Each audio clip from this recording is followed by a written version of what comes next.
सती ने कहा, मैं जानना चाहती हूं कि आपको कौन सी घटना में मेरे पिताजी ने श्राप दिया। बोले, सुनो, इस पृथ्वी के 9 भाग हैं, 9 भाग के एक भाग के एक प्रजापति है, और 1 भाग आर्यावर्त के प्रजापति तुम्हारे पिताजी। लेकिन इन 9 ही प्रजापतियों का अध्यक्ष बनाने की बारी आई कि इन प्रजापतियों का प्रजापति अधि प्रजापति कौन रहेगा।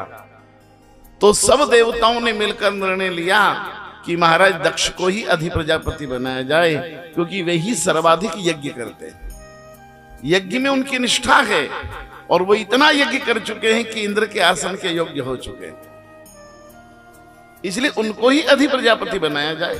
तो महाराज दक्ष को सब देवताओं ने मिलकर अधि प्रजापति बना दिया और कहा कि इनका जो शपथ विधि समारोह है वो ब्रह्मलोक में रखा जाए। तो सब देवताओं को ब्रह्मलोक में बुलाया गया, 9 ही प्रजापतियों को ब्रह्मलोक में बुलाया गया, और भी जो भगवान के अन्य महत्वपूर्ण पार्षद हैं, ऋषि हैं, महर्षि हैं, देव ऋषि हैं, ब्रह्म ऋषि, उनको बुलाया गया। और ब्रह्मलोक में बड़ी सभा जुटी। अब चूंकि तीनों देवताओं को भी बुलाया गया, ब्रह्मा विष्णु महेश वो भी पहुंचे, तो कहा भगवान शंकर ने कि मैं तो काल का अधिष्ठाता देव हूं, महाकाल, मैं तो समय पर पहुंच गया। और मैं जब पहुंचा तो पूरी सभा में कोई नहीं था, पांडाल खाली पड़ा था, तो मैं तो ईशान्य कोण में जाकर बैठ गया और अपनी माला लेके राम राम जपने लगा। सोचा जब लोग आएंगे तब सभा शुरू होगी, तब हो जाएगी, अभी अपन बैठे बैठे भजन करो।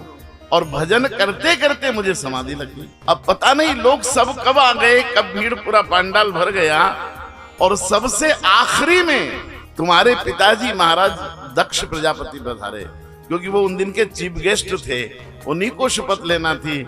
और मुख्य अतिथि टाइम से आ जाए तो उसकी कीमत कम होती है, 3-3.5 घंटे लेट आए तो ही कीमत बढ़ती है आदमी की। ये देश में पता नहीं, समय से आने वाले की कोई कीमत नहीं है, और जो देर से आता है शिव समय के देवता हैं, काल के महाकाल हैं वो, इसलिए शिव तो समय पर पहुंचते हैं। महाराज दक्ष सबसे आखिरी में आए। अब दक्ष उन दिन के मुख्य अतिथि थे, उनके शरीर से सूर्य की रश्मियां निकलती थी, इतना बड़ा आसन मिलने वाला था। तो वो जैसे ही आए तो उनके सम्मान में सब खड़े हो गए। भाई दूल्हा भले ही छोटा हो, लेकिन फिर दूल्हा दूल्हा होता, फूफा जी को भी खड़े होना पड़ता है। भाई दूल्हा हो तो घोड़े पे कौन बैठेगा, फूफा जी बैठेंगे कि दूल्हा बैठेगा? हाँ, दूल्हा ही थोड़ी कि फूफा जी तुम बड़े हो तुम बैठ जाओ।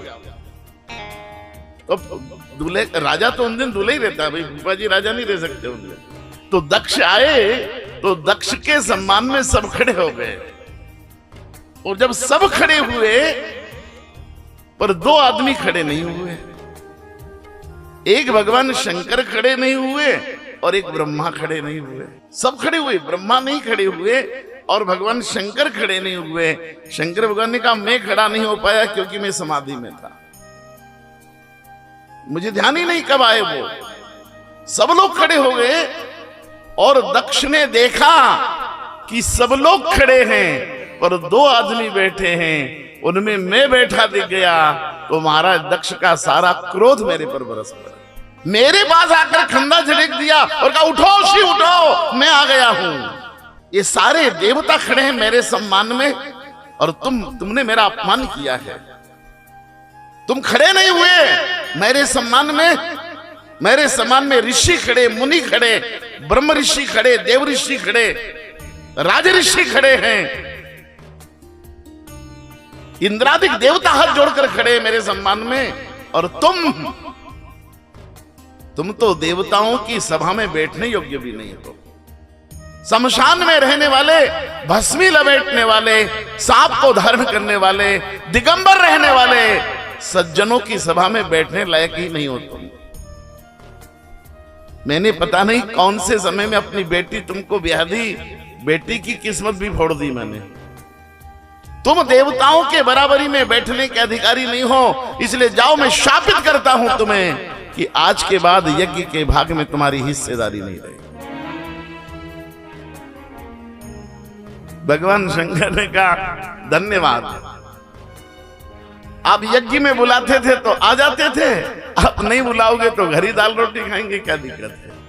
हमको कोई फर्क नहीं पड़ता। हालांकि उस सभा में बहुत से ऋषियों ने उसका विरोध किया।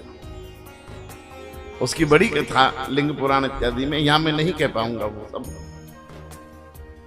लेकिन बहुत विरोध हुआ।